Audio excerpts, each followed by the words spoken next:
Mike Greenberg, Domonique Foxworth, who played cornerback in the NFL, with how NFL teams view quarterbacks these days. That NFL teams have decided that if you aren't Patrick Mahomes or Josh Allen, you're not good enough and we need to move on. NFL teams have all decided that having a good quarterback isn't good enough. They've allowed perfect to become the enemy of good. There are only 4 or 5 quarterbacks. Why are you shaking your head at me, Neek? There are maybe 4 or 5 quarterbacks who could overcome bad circumstances and still look as good as those guys do. Right.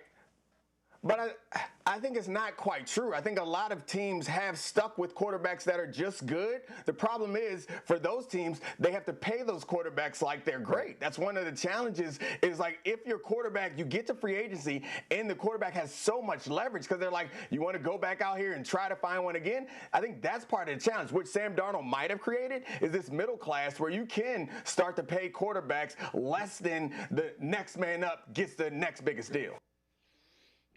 The Browns got caught in it early with Baker Mayfield. They didn't want to pay him, I think it was $35 or $40 million at the time.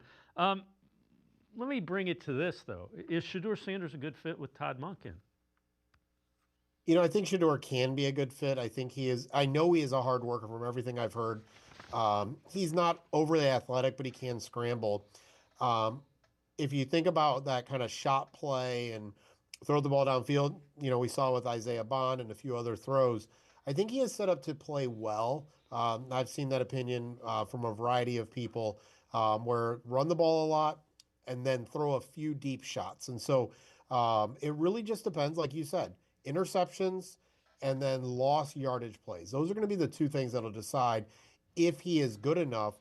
And I think that's why, kind of back to our conversation about will they take their one shot kind of thing. If there was a quarterback to do that on, sure, they might do that this year. I think Shedeur at least gives them an opportunity. They're not going to build around it, but at least gives them an opportunity to say, hey, if we can't find that guy, this is a guy we can run the ball 30 times a game. We can throw 5 deep balls, and then we'll figure the rest of the offense out around him and see how that goes while the defense continues to kind of carry the team.